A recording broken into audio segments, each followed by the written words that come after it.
Welcome to this week's End of Days Update, coming to you from Tulsa, Oklahoma. Trust you had a great Easter weekend with your family, the biggest celebration ever that Jesus rose from the dead.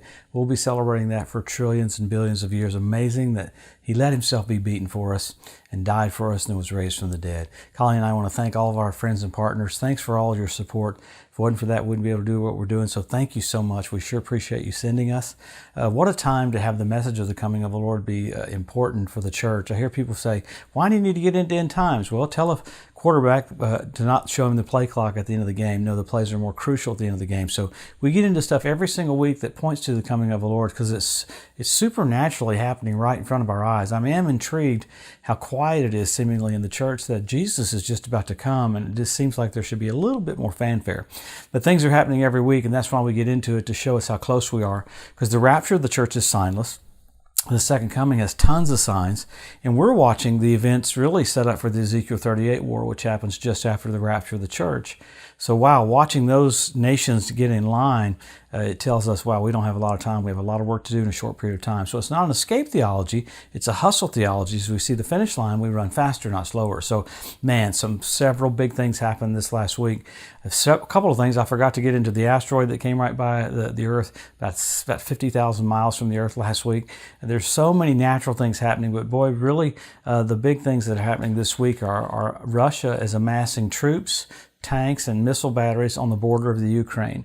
The Ukraine president basically issued a declaration of war against Russia, and the UK and the EU said they would support the Ukraine. This is huge because Russia has already gone into Crimea, and it looks like they'll try to go into Ukraine coming toward Israel. So these are some of the first steps. It's not happening yet, but man, the total setup is there for it. And along with that, Russia's President Putin signed a bill that he'd be in office for 2 more terms, going all the way into 2036. So interesting things happening with that, and more stuff happening with Iran. You had an Iranian ship attacked in the Red Sea yesterday. Now, why? I believe Saudi Arabia did it. Really not certain who did it, because that's basically a reconnaissance ship for the Revolutionary Guards for Iran. They have that ship there spying on Saudi Arabia to help the Iranian Houthi rebels there. That war has been continuing. So man, along with what's going on with there, Iran said they would come back to the table to talk to the nations about the nuclear agreement. Last week they said we wouldn't talk about it. This week they said they would.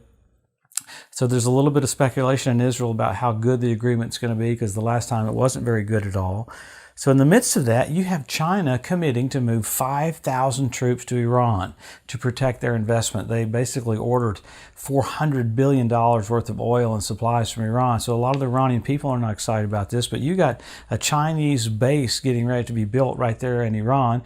The big concern is it looks like they're going to put the base right by one of the nuclear plants, so that would kind of make it interesting for Israel to do airstrikes against that nuclear plant, because you'd have Chinese military personnel right there. So Israel came out this last week saying, hey, we can wipe out all of Iran's nuclear program instantaneously. So I love them touting that. That means that they're basically going verbal back and forth with Iran. So that's a huge deal for Iran to commit to moving that many troops to to Iran.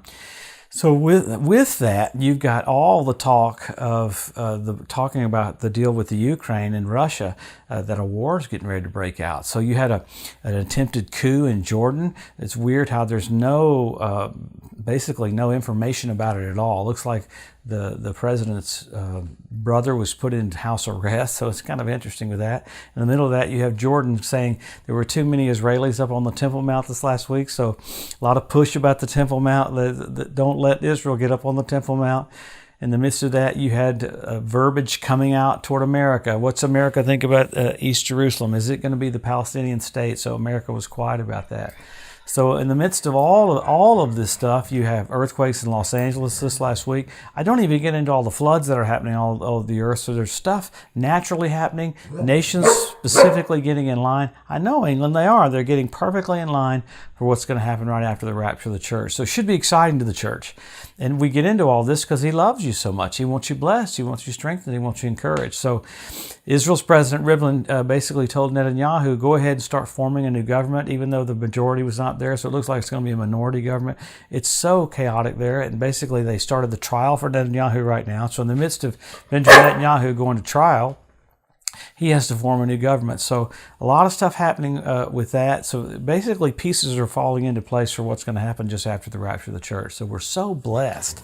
I mean, how amazing to be living at the end of the church age. So we always go to the scripture, though, to show us. I hear people say, well, you can't tell when the Lord's coming back. Actually, you can, because of all the signs. There's more verses written about what it would look like than anything in the Bible. For every one verse there is about the first coming of the Lord, there's 8 times more about the second coming. So information overload in the scripture to show us why. So we'd have a heads up, so we'd make changes. If you thought Jesus was coming tomorrow, you'd be a lot kinder tonight, be a lot sweeter tonight. So let's look at the Bible to show us all the specific clear signs. There's about 50, so we always go through them every week. Number 1, Israel made a nation. Number 2, Jerusalem won back. Jesus said the generation that sees those 2 events will not pass away till all is fulfilled. But then you got the Hebrew language restored, because God said he would do that. It happened 120 years ago. No one spoke Hebrew. Now they all speak Hebrew. You got the Ethiopian Jews brought back in one day. You got the fertility of the land of Israel. You got the revival of the Roman Empire. You have all these things. The Temple Mount Institute, they're ready to start having sacrifices. They have everything that they need to start doing that, so they're in position. You have 170 different species of predatory birds that started showing up on the land several years ago. You had fish show up in the Dead Sea. I mean, these are things prophesied thousands of years ago, so it's amazing to have verses come to pass in our lifetime.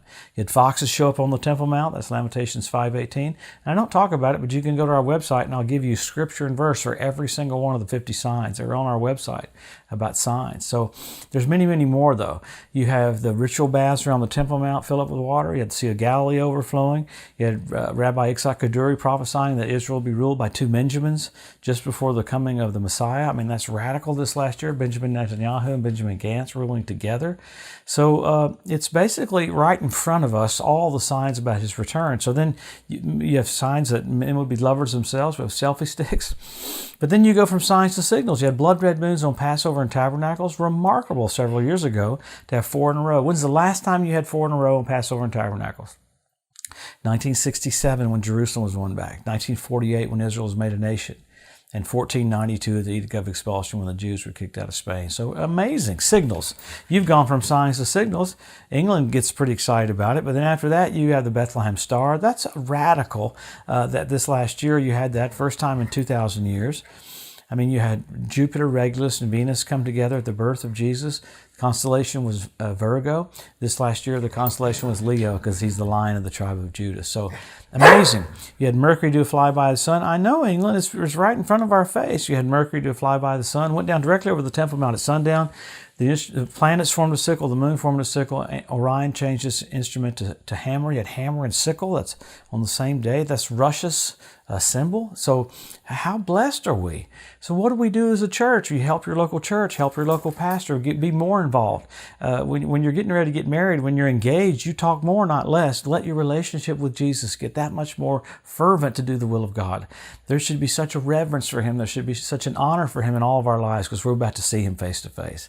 Make changes. Do whatever you need to do to accelerate to do the will of God because you're about to see Jesus of Nazareth face to face. King of kings and Lord of lords, bright and morning star, lily of the valley, firstborn from the dead, the shepherd and the bishop of our souls, King of kings and Lord of lords. Wow, we're about to see him.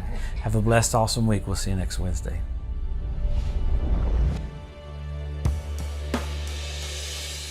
Thanks for joining us today at the End of Days Update. If you'd like to be notified every time there's a new post, just go to the EDU at josephmorris.com and subscribe to receive email alerts. If these posts and updates have been a blessing to you, please consider making a one-time donation to help get the message out or even becoming a monthly partner with Joseph Morris Ministries. Thanks again for tuning in to the EDU, and we'll see you next week.